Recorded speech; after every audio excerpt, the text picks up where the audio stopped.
G'day, welcome, Early Crow, episode 60. Christmas on the door, pre-season's begun. Laurie's back, Australia versus India this week, Adelaide pink ball test. There's a lot going on. There is a heap going on, but we'll start with our good friends at Makita. The Early Crow is brought to you by Makita. Right now, get amazing bonuses with selected Makita XGT 40 volt and 80 volt max kits and combos. Limited time only.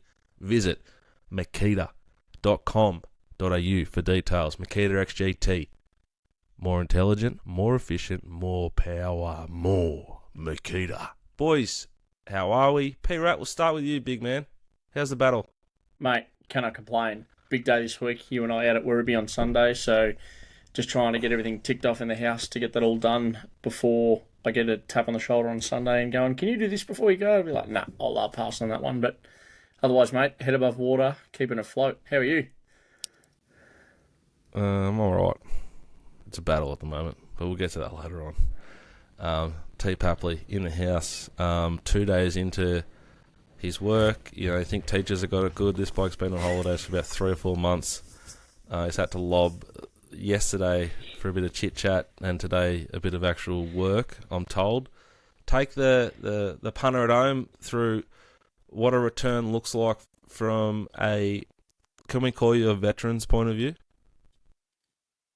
Or I wouldn't say a veteran. A leader's point of view at a footy club. Yeah, that's probably better. I wouldn't say veteran just yet. It's a very different look from the first 10 years I've had at the club. Obviously the big presence of Horse wasn't there. Coxie, he got up there and got all the players and staff in and started like a house on fire. Actually, had a great speech about his morals and what he stands for, the way he wants to coach, things like that. It was a bloody great start. A few gags in there as well. So it was. I'm just going to butt in because I've missed you. Who are the gags aimed at? Who are the who are the blokes he can lean on to sort of bounce one off just to get the boys rolling a bit? Lizard was there. He's pretty easy to pick on. He threw one. He sort of did one about himself. His gags actually usually pretty average. Like there's usually shockers from Coxie, but they actually weren't too bad to start his day one. But he started really well, and it's obviously he's in a different position to most new head coaches, where you come in and you sort of as Dicko cracks his 5th goat for the night. First one. First. But he's obviously it's a very different sort of position to be in because of, like, we played in the grand final last year. Horse has stepped down and probably very unselfishly stepped down to better himself and obviously better. He thought that would probably better us as a footy club and as a team.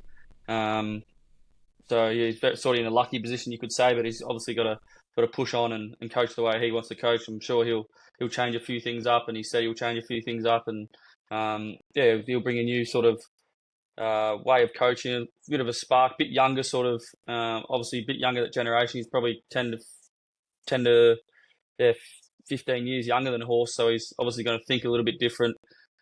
With that younger generation, they can probably line up a little bit better with Coxie, a bit more relatable, if you know what I mean. So, it's exciting. Probably day one we got in there, and you'd think we're going to get flogged, and so we did it a little bit different. We deep dive the grand final instead of doing thoroughly? a 2K. Thoroughly. So we got in there about 8 o'clock, and probably I think we walked out of there about 3 o'clock, and we sat there in meetings pretty much all day. From Emma Murray was in there. It was pretty raw. Some of the stuff we spoke about. We talked about how we still felt and what we thought about from here till the post grand final to the pre-season, and there was some pretty full on sort of things said, and a lot of guys, sort of the older guy, probably me, as well as like fuck. You got to go again, and it's hard to sort of pick yourself back up. I've lost 3 grand finals, and you realise how hard it is to get there. You got to do a pre-season again. And then you sort of look at it. It's like a bit of perspective. You're playing with your best mates, and you're doing the best job in the world, and obviously paid very well. So you got to get the balance right in life. But at the end of the day, it's our job, and it's bloody hard sometimes. So a few boys sort of talked about that, and then probably we went into a bit of like the review and things like that. So it was good. Were there anything from the review that you could share? I can share what I sort of said, a bit like sort of getting that spark again. But I think I sort of found that again yesterday, the chats we had, and because in 2022 we didn't do that, go through it as hard, so we sort of did something different, and I think it was very helpful and definitely make us move forward. And then how long's Dean Cox been at your football club now? I mean, is it nice knowing that somebody that's stepping into the role you actually have a relationship with, and he has been around the club? Yeah, it is. He's been there 7 years now, and he's got a great relationship with a lot of boys. But it's it's different when you're head coach though. I think it's sort of like you know him as an assistant coach, but the reality is like he's probably going to change a little bit as a head coach, as much as he wants to sort of stay the same. But like you're stressed and you've got to work a lot more and you've got a lot more things to do. But I'm sure he will keep the same. But there's still that little bit of like, fuck, he's sort of the head coach now, if you know what I'm saying. And yeah, I'm really looking forward to sort of what we can do this year under Coxie and a little bit of different stuff that he'll do, and it's exciting. It's a fair amount of, I think it's like more bravery in his decision than people would think. Like, he's got a lot less to sort of gain than a heap of people that step into a head coaching role. Like, he started favourite in last year's grand final, so he's got a really good list, and like sort of top fours like probably par this year. That's a lot of pressure, on a new guy. And then he's got to implement his own. I assume he's going to put his own spin on how you go about everything. I think it's pretty impressive that he's taken it on the way he has. John Longmire, what does he mean to you? How did he break it to you? And how do you feel about it all?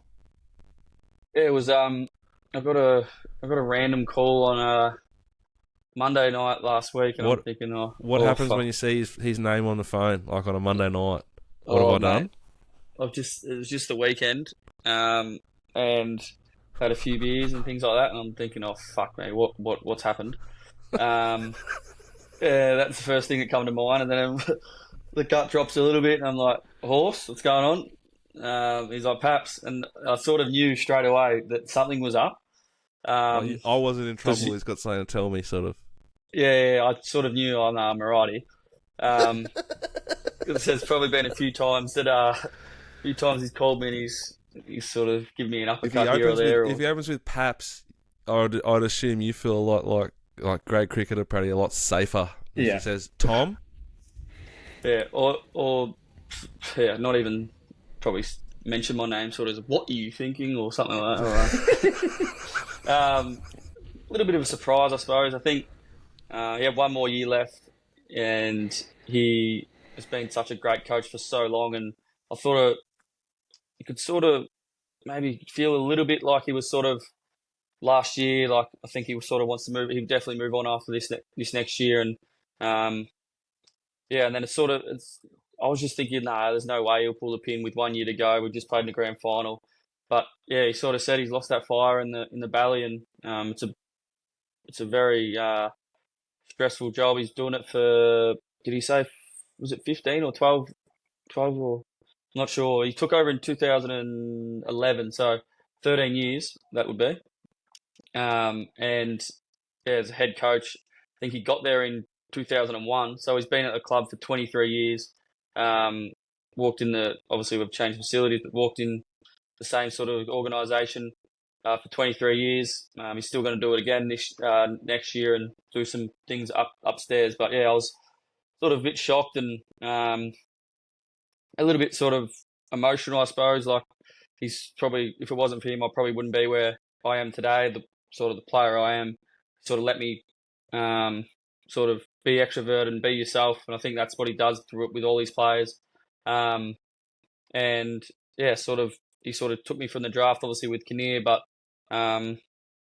yeah, we sort of had a little bit of a tear, I suppose, over the phone, but yeah, it was a nice sort of moment. Seen him the next day and gave him a big cuddle, but yeah, it'll be very different without him. But I think it's a sort of not a good thing, but a sort of a change might just change a little few things here or there along the way. But obviously, going to miss him very much.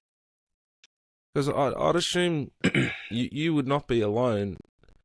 You know, like, as men in life, we gravitate to like older men throughout our journey. You got your dad.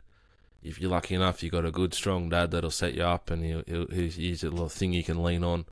But as you go into each and everything, that anyone listening to this, if they go into real estate or they go on the tools or you go to footy club, you build what are essentially father figures as you go.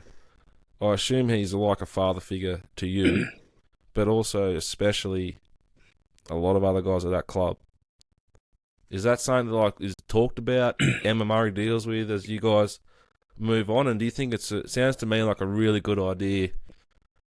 I'm sure there's people that want significant change to change it up from an outside point of view, but I think internally it's nice that he's in the background still and you can sort of blend away but go and check on your old man if you need him, you know? Like, fucking hell, Horse, did you see what's happening this week? You know, you go, can't, it's all right, mate. Well, yeah, he definitely was a father figure to, geez, I'd say 3/4 of the list, I reckon. When you think about it, he sort of mentioned it in his press conference. You watch these kids at 18 years old and you watch them grow up because he's been there for so long. Like, you legit see them grow as a human. There's these kids that come in at 18 years old and never slept at bloody someone else's house or moved state, or, you know what I mean? Don't eat tomato sauce. Yeah, or just haven't cooked for themselves or done much. So you see them grow up, and then you see them grow up into families. Some have got kids, and so along the way, especially in Sydney, like a lot of guys are from Victoria, and he's probably one of the most caring sort of people that I've sort of ever met. Just with anything, if something's wrong, he'll be there straight away. He'll call you straight away. He'll make sure it's okay. So I think everyone that's had anything to do with Horse can sort of say that he'd be one of the most caring sort of people outside of the footy club and inside the footy club, but outside of footy. But when you cross that white line, he can be one of the hardest sort of coaches and hit you between the eyes. But for a good reason, also a caring reason, because that caring can be sometimes you need to be told what to do or told that it's not good enough or you need to be better here. So it sort of all wraps into one. Any like proper sprays that spring to mind?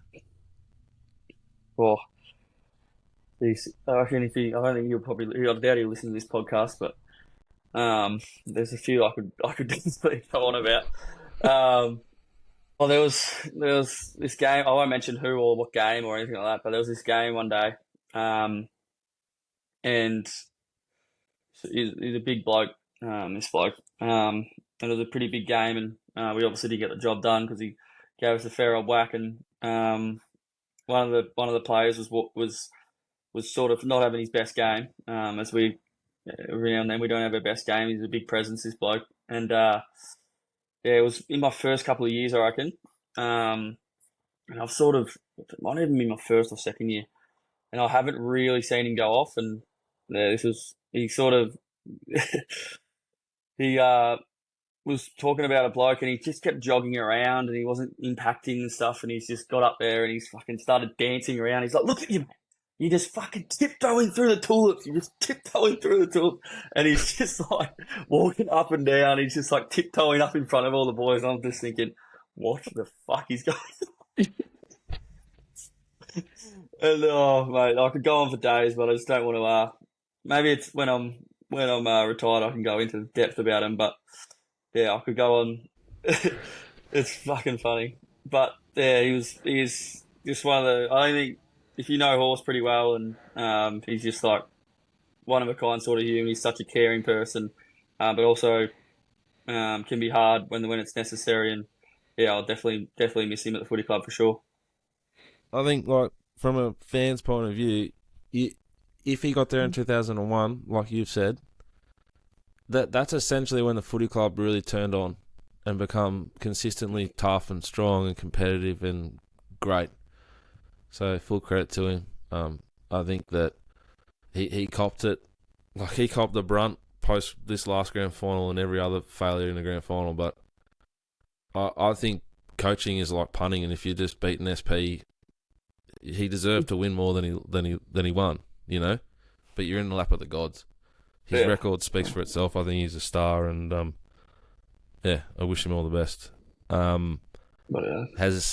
So now we get to Tuesday. There's a lot of Swan stuff here. If you don't like it, go find another podcast. Tuesday. So, like, is this sort of like, righto, bring your runners? Well, funny enough, we actually didn't do a 2K, so he sort of, I suppose, Monday, like, I didn't really want to go through a review, but I knew it'd be beneficial, so I think a lot of people, the whole group thought that, and that's why we did it. But and then his boys like, oh fuck, we're doing the bloody review. But then I think on the Tuesday when we got told we weren't doing a 2K, the boys were like, oh, back on Coxie's bandwagon. No,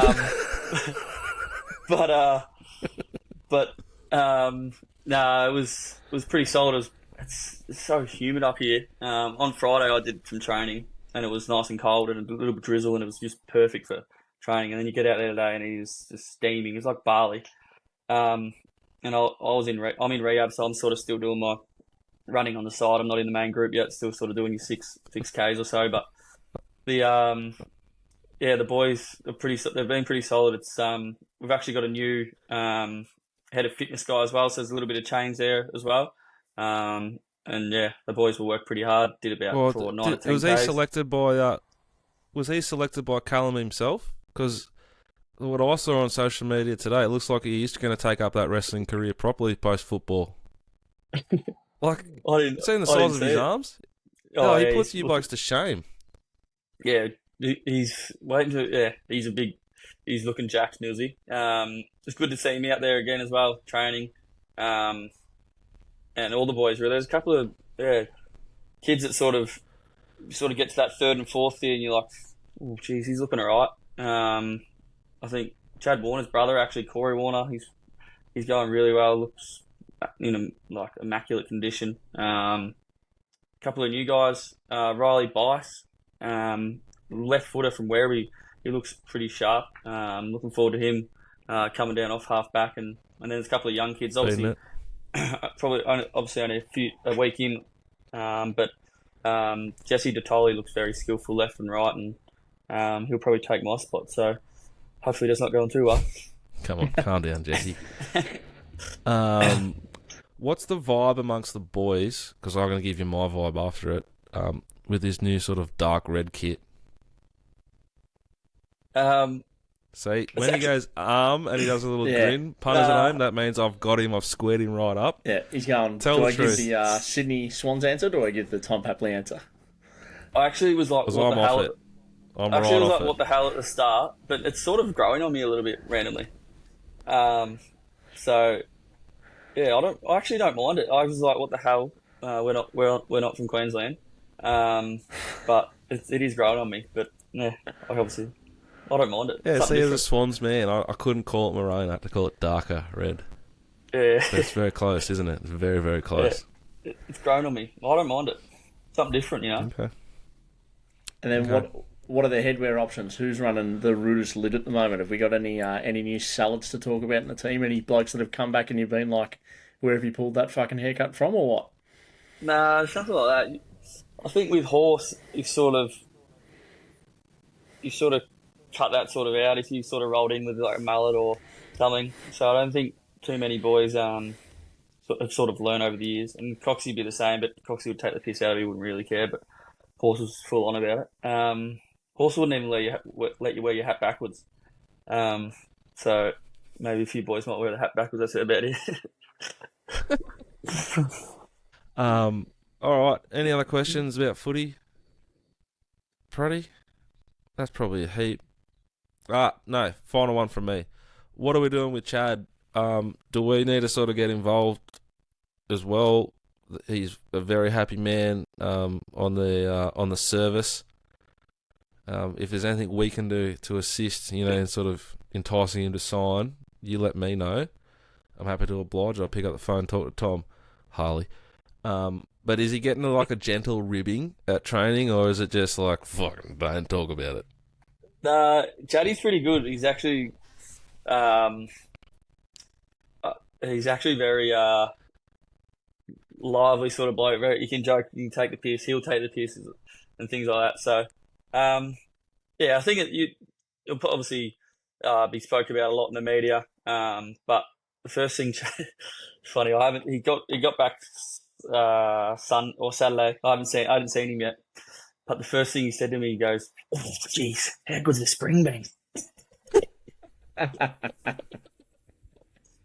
So if he does leave, you might just have to cut him off the service. But no, it's hard. It's going to be hard to do if one of the great midfielders at the comp calls me goat once a week. Like I've got to manage my ego as well as my wallet. My alliance to the Swans and you. It's tricky. It's getting tricky. It was because he said he's been doing some damage in Perth as well. With he's got, I don't know who he followed. I forget his name. I just know his nickname.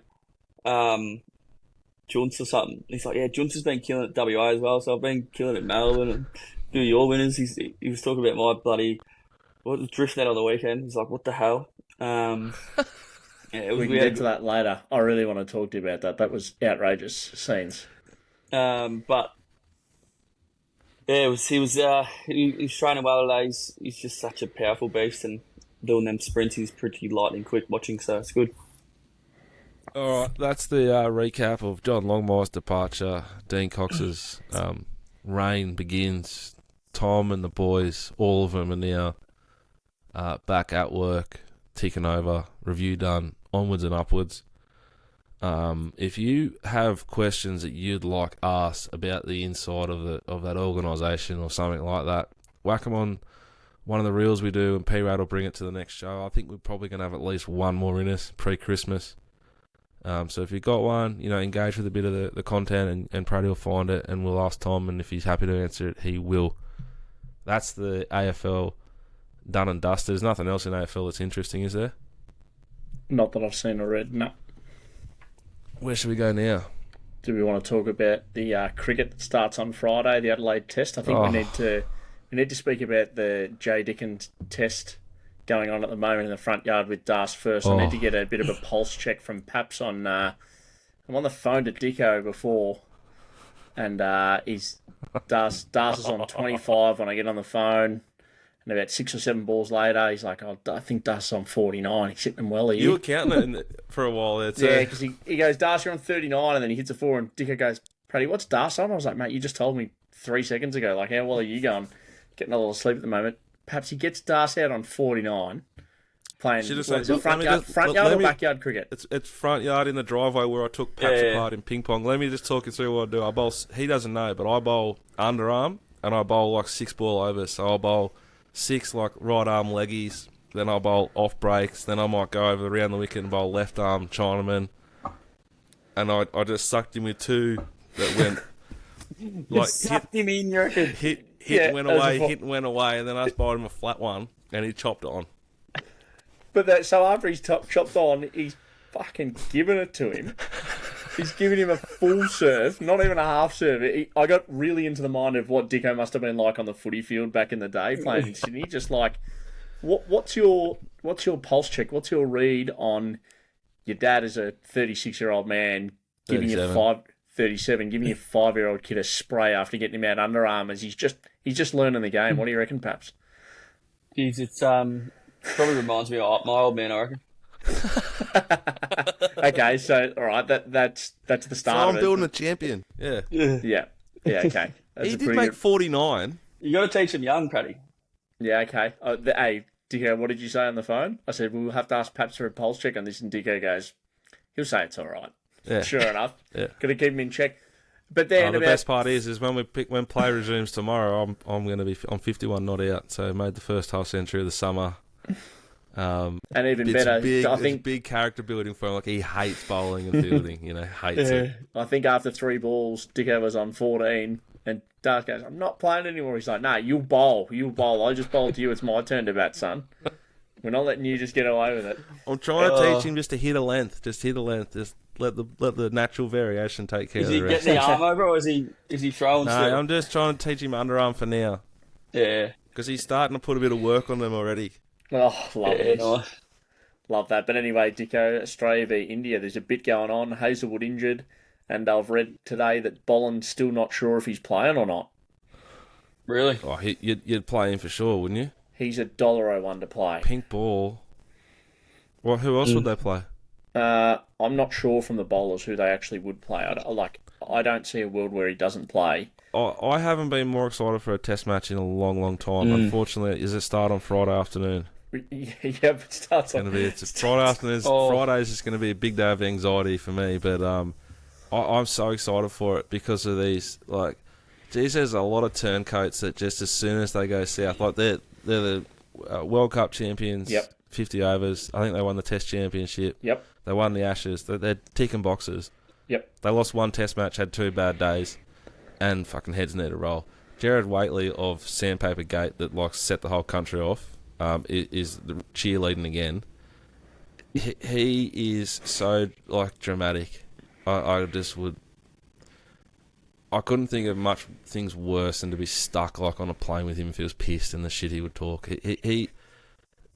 I've never seen someone just so. It's just like, oh, this is not good enough all of a sudden. Every time, whatever it is, he just snaps and goes at him, tosses him under the bus. That's the media in general, though, Dicko. When have you ever heard that he cheerleads it though? The Great Cricketer, which is my favourite podcast, probably, they're like taking the piss out of it. Yeah. They're actually really funny because they're like, it's great for business because they're like, India is their like sort of bread and butter. They're like listeners. Yeah. After really at the end of the last test, they're like, I don't know whether to be happy or sad. But it's good for business. Yeah. Yeah, like they were like Brayshaw's on TV saying that, you know, maybe Marner should go back and play 2nd or 3rd grade like in club cricket just to get his eye in. I think some of these older blokes just hate how much money these younger blokes are making. But it sets up for Marnus and that to have their backs right against the wall, swinging ball, Bumrah. It's like when you were like 8 or 9 and loved your cricket and it's Christmas, it's Boxing Day, and your fucking 17-year-old cousin's coming over and he's just going to bowl pure heat and the balls it's one of those Shane Warne balls just nipping around. Like, you got no hope. You're just trying to survive. Yeah. That's going to be these guys tomorrow, on Friday. It's going to be good because they've never been in this position. Probably never really been under pressure in Test match cricket for 3-4 years. I think they're always under pressure, but they haven't been under individual pressure for like their careers like they are. And nor have they come off a first game like that where it was a proper romping. Like, I can't remember Australia getting beat like that since. Geez, I don't even know. Since probably when Smith and Warner weren't playing.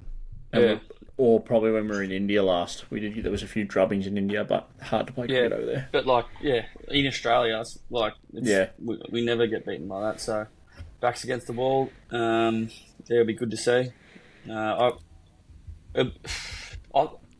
If there was a place where you want to play it and get them done, it's there, I reckon. Yes, they've got Bumrah, but we've also, although Hazelwood's obviously out, but if Boland plays, which he should play, we've got 3, like, Starkey swings an absolute miles, like, swing bowler, Cummins, he'll bounce back. Like, I think our bowling attack will stand up. Like, they've got Bumrah, but, geez, we can... I think our bowling attack is 100% set in stone sweet. Does anyone disagree with that?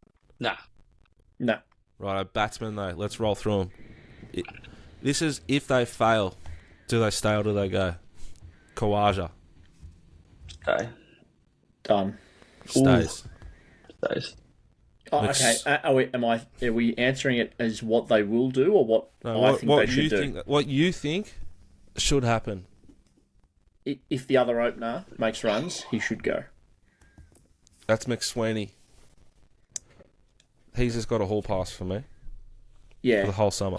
It's tough to. Who are you going to bring in? That's the question. Like, if you're going to bring anybody in, they've got to bring the other new kid in, Costas, or Constas, I should say. I don't know if they'd want to have two blokes that young playing Test cricket. They wouldn't have them both opening, that's for sure. I'd keep Usman for the entire summer. He's like just a rock. He's going to make 100 at some point. He's going to sneak off a bunch of times. Yeah, fair. Yeah, I'd bring in Constas and play him as opener and drop someone in the guts there and put the McSweeney guy in a position where he's like set to succeed, not set to fail. Marnus, Tom. Jeez. He makes 10 runs or 25 runs in 2 innings in Adelaide. What are you doing? I honestly, I'd drop him. Played 30 grade for Redlands Tigers. Yeah. Well, and then JB. Yeah. Well, This is good. There's only so many times he's been under the hammer a while, and if they were to lose and he didn't make runs, I think he'd be the first one. My concern with dropping him is that does Khawaja play another series after this?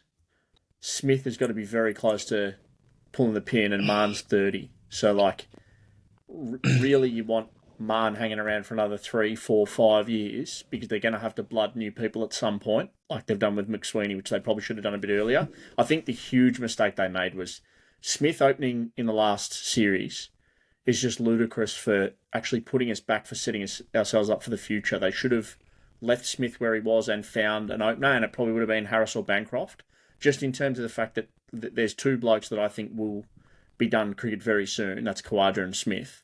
And I just don't know if you can drop Marnus. That'll be basically 3, maybe 4 changes, depending on how Mitch Marsh's body's going. You've got to get Cam Green back on the side. But, yeah, I don't think... In an ideal world, you'd love to drop him. I think he does need to go back, but I don't think you can. So yeah, he's like an age-based selection for you, Proddy. Yeah. Basically. He's averages 50 in Test cricket, all right? It's not 65 anymore like it was. The bloke's clearly got ability. What's his average the last 3 years? Oh, like 20, 25. But I don't know if he can go making 3 changes in basically one go. Smith might play another series, but I'm not sure if Khawaja plays another series after this. So that's definitely one change gone. And you've already had another change with David Warner gone. That's my only concern. And where that leaves us going forward into some big series coming up. Yeah, I think he's the one to go if you want to bring in Constas. But I'm not saying that Marnus is completely done after that either. Yeah, go and make runs, knock the door down. Like it's not. We're not talking necessarily like about a footy club. It's just like the Australian Test side. Like we expect runs. Yeah, and that's 3 for Australia. You got to make runs. And because there's no ever changes really, like it's so rare. Like you can still come back. That Constas made 100 for Australia A or something, Proddy, didn't he? Yeah, this week against the Premier. Yeah. I was watching the golf on one channel. He was just smacking a pink ball around. It looked like Canberra or somewhere. Yeah, it was. It was at Makita Oval, I think. They were worried about him facing the Indians, and he's like switch hitting blokes over the top of slips for 6. He was facing their attack as well, wasn't he? Bar Bumrah. I don't think Bumrah played. I don't know. Right. I can look that up now. Stephen Smudge Smith. I'll go first. Hall pass until he says he's ready. If he doesn't, he is one of the all-time greats. He made like pure, proper Australian runs overseas. Yeah, he's a fucking all-time great. He copped the sickest punishment in the prime of his life for something that he would have even really had anything to do with. Like, yeah, he's as close to a god in Australian sport as I think people can get. He's got a hall pass from me. Couldn't agree more. If he doesn't get the opportunity to finish on his terms, that's fucked for what he's gone through. Yeah. And for how he's come back when he's been vice captain and stepped in on occasion again when his country's needed him. Like he hasn't shied away from that. He hasn't thrown the toys out of the cop. He copped his whack. I reckon he copped it like 4 ways. He should never have been made captain. He's not like an alpha. Yeah. He wasn't. He's just because he's the best batsman. Then he got lumped with. That's what set me off about Jared Waitley. Like the way he went after him because he's a captain. Like you bowl a bit of slow left arm medium, Proddy. You don't know what you're bowling like. Do you recognise when the ball's a bit nicer than it was? Mm. No Correct. comment. No, you 100% no. 100%, you know, but no one talked about it. Just call for Stephen to get his head cut off for 2 years. He would. I think he'll make runs. Yeah, I hope he does. We don't even need to ask Paps about the next bloke, do we? But we will. South Australian, Travis Head. This is a bloke that will be making runs and hitting sixes at the Adelaide Oval. Loves it. That cut shot, bang. He's also a bit of a victim of them not going any good. Like, he keeps coming in when we need runs, when you'd love him to come in to win a test match, like to sort of make it unwinnable for the other team. Yeah, and he still made 70 or something, didn't he, in the first innings? No, he made more, I think. Yeah, and he was running ball or something. Mm. Yeah. Nah, he's a no-brainer. He doesn't go anywhere. I reckon he could... yeah, probably not, actually. Camo's still got a bit, but he's the next sort of... Well, is he vice-captain? He's the one that's going to step up and probably be captain if Camo steps down when he gets a bit older or something, I reckon. Yep. I think he is vice-captain. Praddy, can you confirm that, please? The next one, Mitch Marsh. He's vice-captain, and I don't think Mitch Marsh goes anywhere as long as his body's okay. I'm not sure about his body. Just because he's such a big, thick unit. It's just hard to sort of maintain it at that, like those elite levels. I think he's a star. He's going to nip these, but like, he's a glorious player. Like, I'd have him in just as a bowler in Adelaide. Only if his body is holding up, because he was bowling significantly slower than he had been. Good mail. Let's see. Tom and I didn't really notice. Yeah, he did. Good work. And he's best with the bat when he can come in and play shots. So like, he's coming 100%. In and he can't play be himself, sort of thing. So yeah, he falls into the Shane Watson category. People don't realise how fucking good he is, and Shane Watson is ahead of Mitch Marsh, in my opinion, with how good he was for Australia. But they always ragged on him, and he didn't average 50 and whatever. But I reckon Mitch Marsh is kind of in the same mould. You don't realise how good it is, and what a great option you've got. Would we love Cam Green to be in the side? Absolutely. So Carey's sweet. Yeah. Yep.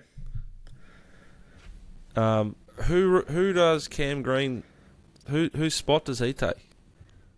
Well, he's not. Is he in for the? I don't know if he's in for the summer at all. Say he was in for the next test after Adelaide. Yep. Hypothetically, he's not. If you're listening, but say he was. Whose spot's he taking? It'd probably have to be Marsh.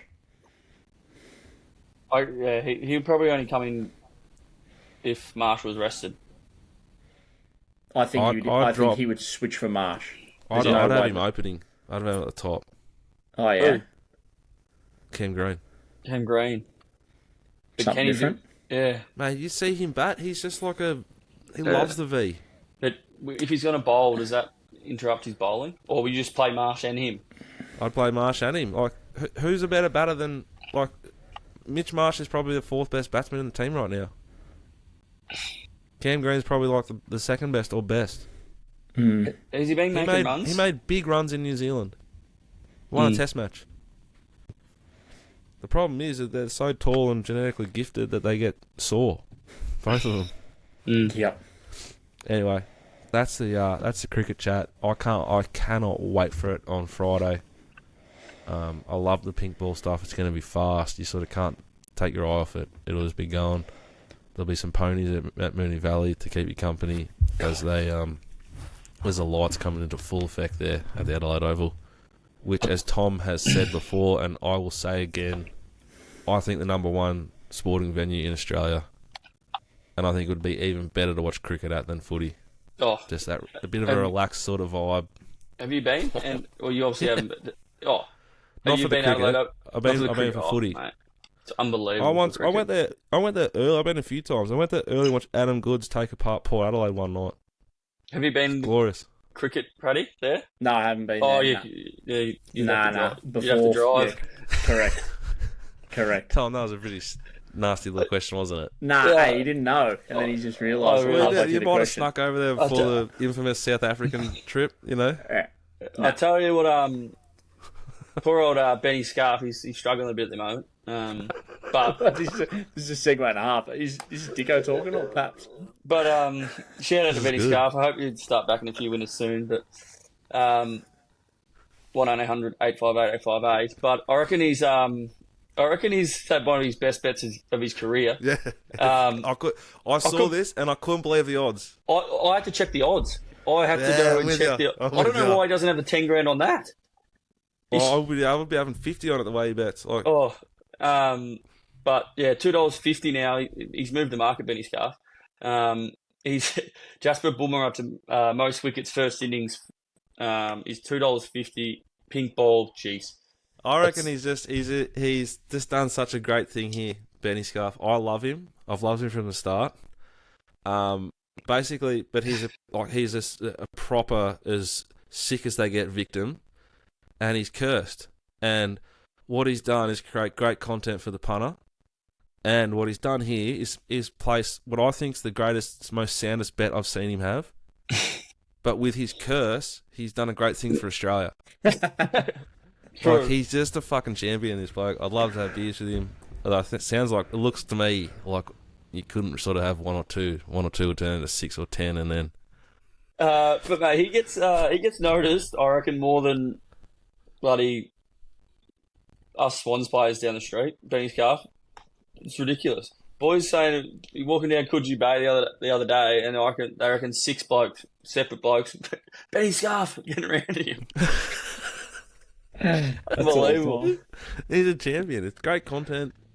He's taken the nation on his back, and now he's taken his cold run and tried to either convert to cash with a sound and great bet, or stop Jasper Brummer and help Australia regain some fucking dignity in this Test series. I love him. Love it. Dicko, you wanted to talk about Laurie Daley? Laurie's back. Laurie's back. I don't feel good about it. I didn't watch. I listened to a bit of the Hello Sports stuff, and they nailed it with my thoughts. I was going to say it, but then they said it, and I listened to it. I've watched him on I love Matty John's show, and he comes on and does the tab bit at the moment, and his inability to articulate the correct odds or what he's actually trying to say on like a 3-leg same game multi just makes me feel the complete opposite of safe. And that's all you want to feel with your Origin coach. You just want to feel like this guy's gonna be able to convey a simple yet strong rugby league message to these superstars of the game about this is how we're going to truck nut, this is how we're going to defend the line, blah blah blah. And he can't even get the odds right on a 3-legger same game multi, and it's fucking doing my head in. I can't believe they've gone back to him. But we do have Bellamy as a helper or I don't know what, but he's involved officially. Which is good. Thoughts, Tom? What was the New South Wales record like under Daley? He won 1 series and I think he lost 4. Okay. It's not good. No. It's fucking grim. Yeah. And I repeat, like he repeatedly failed to articulate 3-leg same game multis. And it was just like funny, like they're going, Loza, that's not the right odds, or is that with is that Matty the Late Johns. Show? Yeah, it's just the best. Yeah, that is actually really good TV, especially when they get like Victor Radley or somebody on like that, or Cheese that just adds to it, just that little bit of mysterious intrigue. It is good. Righto, Eyes on Ponies, brought to you by CTW Excavations. They go where the big boys won't. Werribee Cup this Sunday. Potentially 9 of the best, at least 8 of the best. Yep. $130, 5 hours of unlimited drinking. Responsibly. And gambling responsibly. Yep. 1-800-858-858, visit the website. I expect to win. I expect to drink heavily. We've just learnt pre-show a setback. I might be in adult diaper with ice on the pills. Finally, someone has decided to actually geld you, Dicko, and you've got 3 beautiful children. It was lovely to go and see them the other day, but do you think it's probably good for society that you've finally been gelded? I think it's probably a setback for society, but I can't afford it anymore. And after Sunday, like they're expensive and they're a lot. I took them to see all of our horses because they didn't get to go to the races the last few times, and they begged me to go see horses. So I said, we'll go to Gavs. Take them to Gavs. They're patting everything. They're patting Just Folk. That's a group winner. You know, like proper good horses. Gav's got other good horses there. They ride the horse. Both horses. That's chaos. Cool. We're driving home, and Ems and I are going, that was pretty cool. And Das goes, Len, can you believe we got to pat a cat? Because there was a fucking cat there they were chasing around. Like, that's like, mate, I was walked around the rain for 2 hours watching you pat horses, and they're obsessed about a cat. And then because they behave themselves, 70 or I can't remember how much it was, might have been $70 jumps out for Macca's. Oh, how flat so were you? I confirmed the appointment first thing Monday morning. Yeah, that's so Level good. Off. How flat were you when they spoke about the cat after going and seeing? Ems and I pissed ourselves, but yeah, like they just found this, and Darcy's like, "What is that, Mum? What is that?" And I go, "It's a cat, mate." He goes, "I've never seen a cat before." Oh, he's been talking about cats all week. That is fucking gold. That is so but good. like, you know, like not many kids get to go and pat good horses, or just even pat a horse on a Sunday and go for a 100%. ride on a horse. Yeah, There's this little like feral cat that was a highlight. that is good stuff. That is very, very good. So yeah, I'm potentially very likely, unless I dog it, getting gelded on Friday. I thought it was just a simple operation, and I'll be in and I'll be out, and I'll be back doing my best work. Yes. I expect to be betting my little heart out Friday night at the Valley with a clear head and no pain. P-Rat's sort of contemplating that I might be a little bit ginger. I've heard from multiple sources, one of them that you'll meet on Sunday who's coming with us to Werribee, he was laid up on the couch for 4 days afterwards. What sort of like... I'm concerned that I'll be one out on Sunday and asking Roscoe to come up on stage with me. No. I guarantee my presence, even if I'm in a wheelchair and Ross is pushing me. Oh, fucking please go and get that all done, and I'm going to buy a wheelchair and I'm going to put it in the I-30. It may not fit, but anyway. But yes, it's $135, just so Dicko doesn't misquote. $135. We're going to run a punters club. That's not the gelding operation. It's a little bit more than that, I think. 5-hour drinks package, 3-hour food package. We'll probably kick the punters club off at about race 4. We'll let people buy in.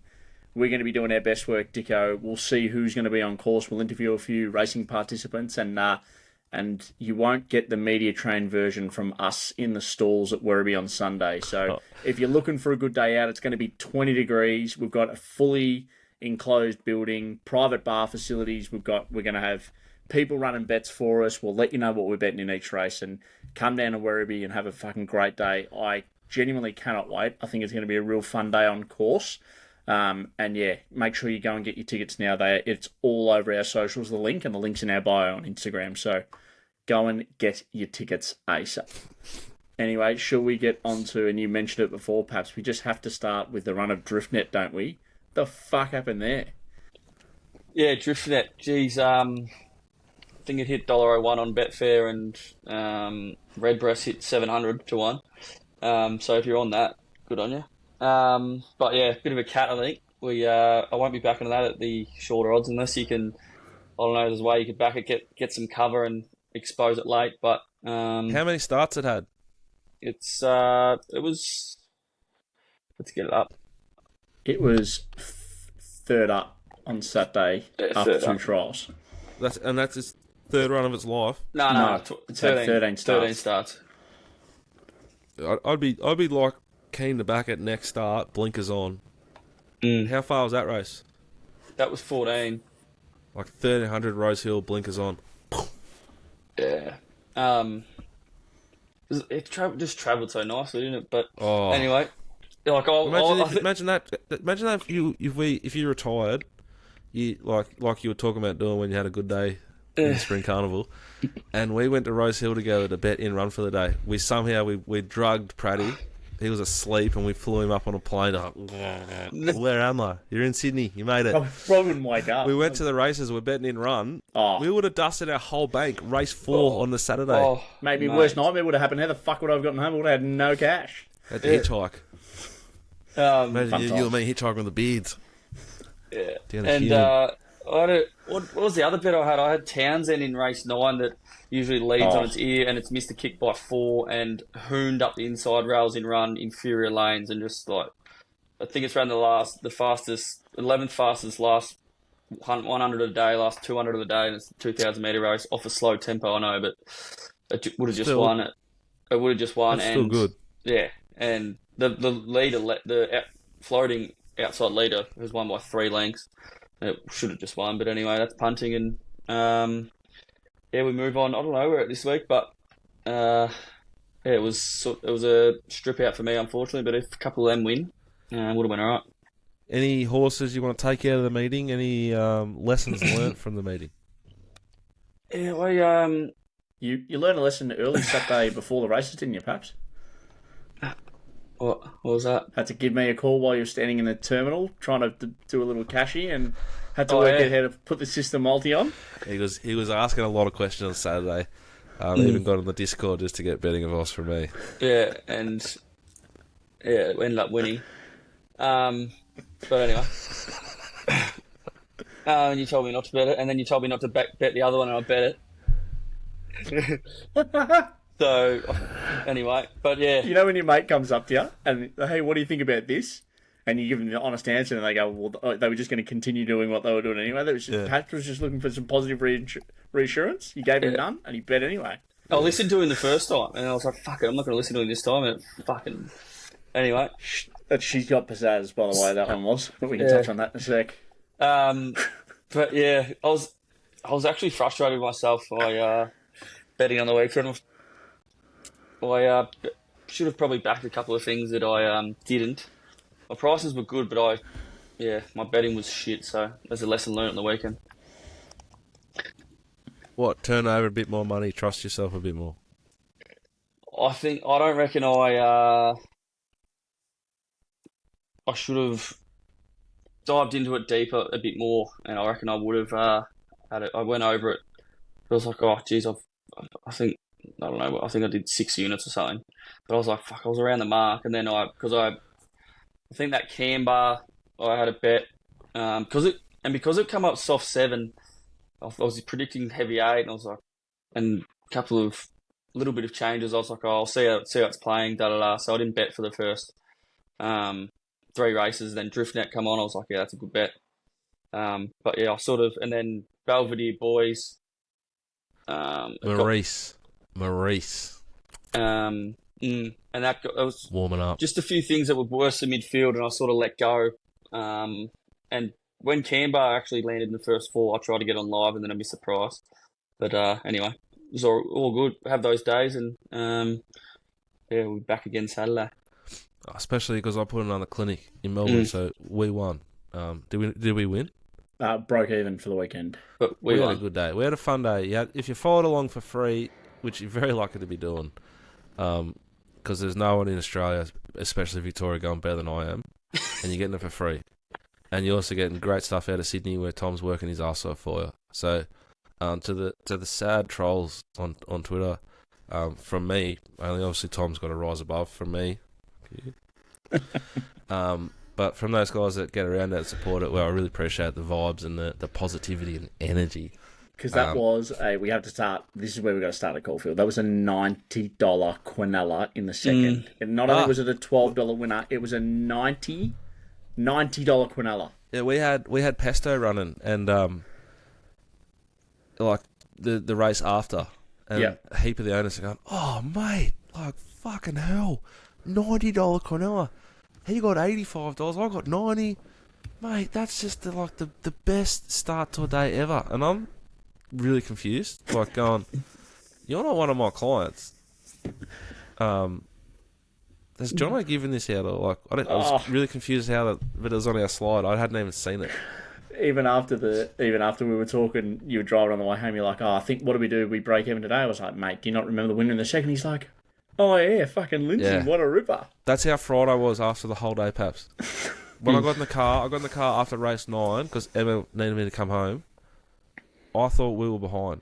Yeah, you thought we broke even for the day, and I was like, "Mate." So I was you thought you were behind. I was sort of batting out the day, batting out the carnival, waiting for the umpire to call light, and thinking, like, should I lash one outside or stump here and just try and get, like, another win for this day? And I had the fortitude to just go, discipline. No run, no. Yeah. And then Praddy goes, no, we're winning the heap. I was like, oh, fuck. Yeah. It's a great day. Yeah, it was good. Yeah. Anything else you want me to talk about Caulfield? Yeah, anything that caught your eye on Saturday out of Caulfield? Is this Garza Blanca last 600 number real or what? Yeah, very nice horse. I don't think it wants any further than 1,200 metres, but I think it's probably a group horse. Well, it probably was a group race, was it? It was a stakes race. It's a group horse then, for sure. Yep. It's a really nice. It's a really good meeting. They've really done the carnival well down here. I know Paps you're betting in Sydney, but you'd even have to admit Victorian racing just shits on everything at the moment. Like, this carnival has gone for 3 months, it feels like. Yeah. And this weekend it sort of slows down, but then it goes to Ballarat and it's a bit different. And there's still going to be your Berkeley Squares and those sort of horses run around in the Ballarat Cup, which, if it is on the quick back up, it was fucking enormous again on Saturday in the Zipping Classic. It's ready to win a good race. The Ballarat Cup will be a really nice race for that horse to win and finish its preparation on. I don't know if there's a market out for a Ballarat Cup Praddy. If there is, I'm happy to push it into it. I can even see if they've accepted. I'm just checking the futures markets now. There is a Sportsbet Ballarat Cup market. Oh, standing by, waiting. It's drifted like a motherfucker on one of the team. It's the blue team. It's drifting. It has drifted, yep. They have steamed future history. $7.50 into $4. Dylan Brown McGonagall's coming down to ride it. Berkeley Square's doubled in price. From single figures to doubles. Berkeley Square hasn't accepted. That would be why. So, punters, hold fire. Would be an interesting week this week as well, Dicko, with the fucking rain Friday, Saturday. Don't worry about Werribee Cup Day, though. 20 degrees sunny. It's going to be beautiful on Werribee Cup Day, but it's going to be a fun week. Was there anything else that caught your eye from Caulfield, Dicko?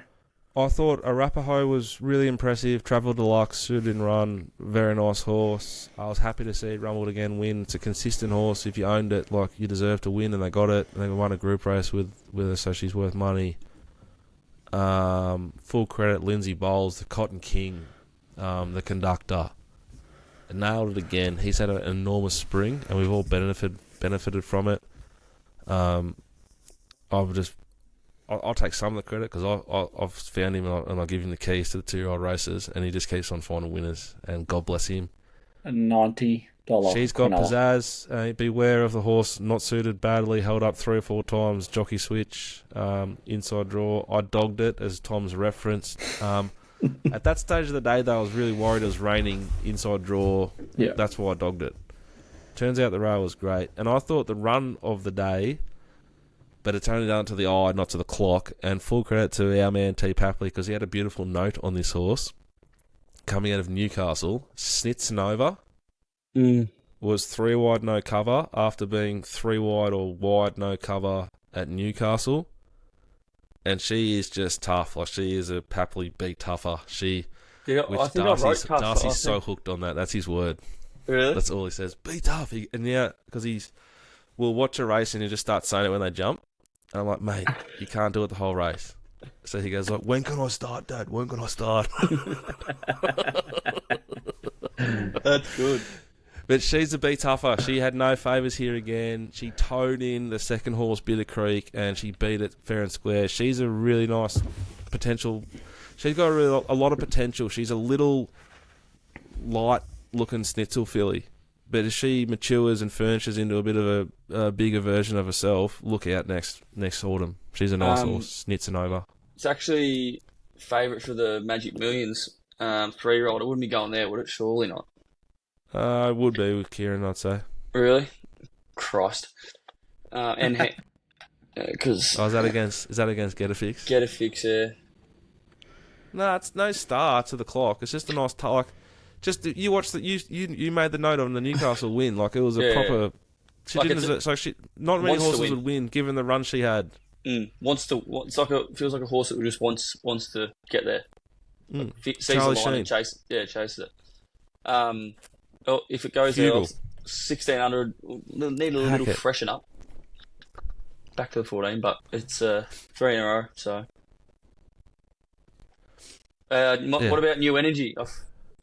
And that, I was about to ask you about that. yeah, when I've seen that win, I'm like, oh, get absolutely cooked. Yeah, But anyway, I actually it was- learned a lesson here. So this all started $61 last start versus Mr. Brightside, which graved me right up. Oh, yeah. Because Mr. Brightside would have started, $1.60 in this race. I just couldn't get my head past it, so I left the race alone. It was the horse I wanted to be with. You didn't want to be with it at the 800 though. You didn't really want to be with it at the 300 or the 200. Just then Mark Zara just lifted it. Just said, come on, we're about to start flying. You know those on the front of those trucks in the snow, and it just kind of pushes everything, and he just went straight to the middle, and the fucking seats parted. I was at say the 200 and he was well behind it. But you could just see he was getting past it. Yep. Poison Chalice going really, really good. I wonder if they quick back up into the... They do.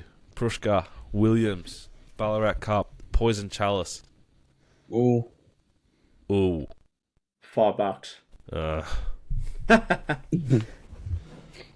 Strawberry Rock runs around in the Ballarat Cup. It was a very good run wherever it returned. I reckon that was like 6 weeks ago.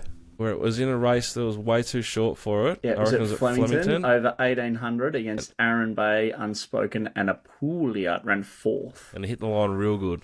Note is not suited, no intent, back, strong return, plus. Exciting. Speaking of, tomorrow we head to Caulfield on the Heath, which so far in its early life I completely own. And here's 2 free bets for you if Praddy gets his out on time. He's saying he won't, so sorry guys, but here they are. Hopefully they've won. Race 4, number 4, Samagoo, Beg, Childs. By the time you get this, it'll be $1.75 and should win. Just have it a multi if it's below $2. And race 7, number 8, King of Wessex, Griffiths, De Kock, and Blake Shin. Was 5s, is now 440. Will likely be about 340 by the time you guys get this. That's still a fair price. Lovely horse, ready to win. The danger is Hawkins. Hawkins beat Broadhurst, who runs around in race 1. So if Broadhurst comes out and runs a really good race in race 1, then you need to add Hawkins to your team there in race 7. That's the early crow, I think, boys, is it? Yep. Episode 60, brought to you by Makita. Hope you thoroughly enjoyed it. Hope you have a great weekend. I don't think there's much more to say, is there? Nah, That's let's good. wrap her up. Get your tickets for Werribee. And Werribee Cup. See you on I Sunday. promise I'll be there. If I'm in a wheelchair and a nappy, ice on my balls, I will still be there. P-Rat's going to be there. Rossop Brody, plenty of others. Get around it. Get involved. Have a great weekend. Gamble responsibly. 1-800-858-858 or visit the website. Bye for now.